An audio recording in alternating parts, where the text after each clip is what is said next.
Tesla's supercharger network is fast, convenient, and pretty darned reliable. And every day, hundreds of thousands of Teslas use that network to recharge on long road trips, top up during the workday, or snag a little extra juice for an after-work errand.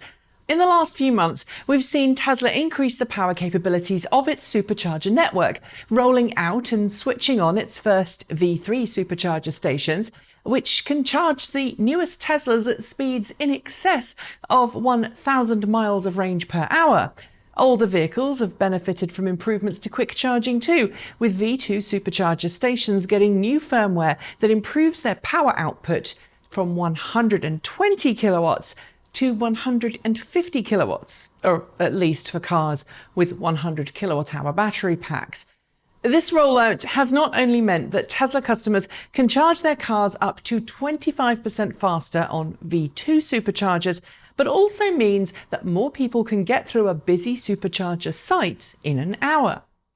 But many owners of older Tesla Model S and Model X cars are starting to notice that instead of getting faster charge times, the latest over-the-air software updates pushed to their vehicles are actually causing those vehicles to do the opposite, lengthening charge times instead.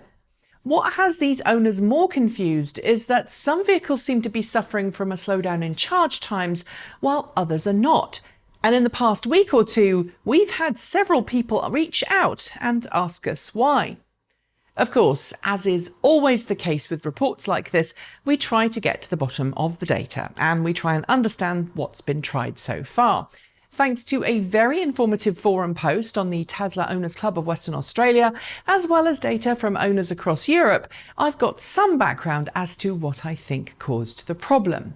Before I do that though, just a little note to make. As usual, when there's a story involving an automaker and a vehicle issue, we do try and reach out to the automaker in question when researching and writing a show so that they have a chance to give us an official statement. As usual, we sent Tesla an email asking about this problem, asking for an official response, but we have yet to receive one at the time of filming.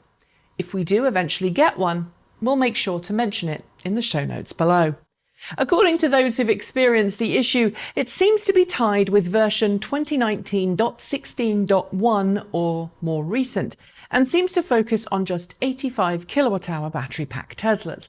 The software update, when applied, appears to be throttling some Tesla Model S and X cars as much as 20% compared to pre-update charge speeds. Charging is still far faster with a supercharger and those vehicles than it would be, say, with a CHAdeMO charging station and the Tesla CHAdeMO adapter, but it's still certainly frustrating some owners. Interestingly too, on affected cars, the slowdown appears to be happening throughout the charging session, not just at the high or low end. One owner, who supercharged before applying the update and then repeated the same experiment afterwards, documented as much as a 17 kilowatt drop in charge power at the same point in a charge cycle in similar temperatures after they did the update than they experienced before. At this point, I should also note that Tesla's battery management software is one of Tesla's biggest assets. So it's kind of hardly surprising that Tesla keeps the exact operation of this piece of technology under wraps. But it is, I think, this system that's responsible for the drop in charging power. Back in May, Tesla pushed a software update to its older vehicles that was designed to change some of the battery management subroutines related to charging and battery temperatures. While Tesla didn't go into any further detail, the software update was, quote, out of an abundance of caution following an incident in which older Tesla Model S cars seemingly randomly caught fire while parked. It's likely that the software routine monitors internal cell resistances inside the battery pack and then lowers charging power when the internal resistance of cells are above a certain level. When internal cell resistances are high, charging at high currents will lead to a much faster ramp up in battery temperature than when the cells have a low internal resistance because the electrons just can't get into the battery fast enough. It's also easier to overcharge a battery with a high internal resistance when charging at a high current, as the cell's voltage will rise dramatically towards the top end of its charge, potentially triggering a thermal runaway situation, which is bad. Too long didn't read? The software update pushed by Tesla in recent months is likely the reason that some Model S and Model X owners with 85 kilowatt-hour battery packs are suffering a drop in charging current.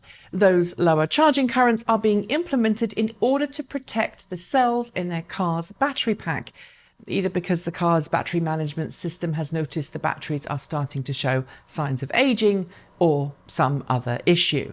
It's an unfortunate side effect of having an older electric car, but let's be honest, the good news is this: your car's battery pack still has plenty of years of life yet, even if supercharging might take a little longer.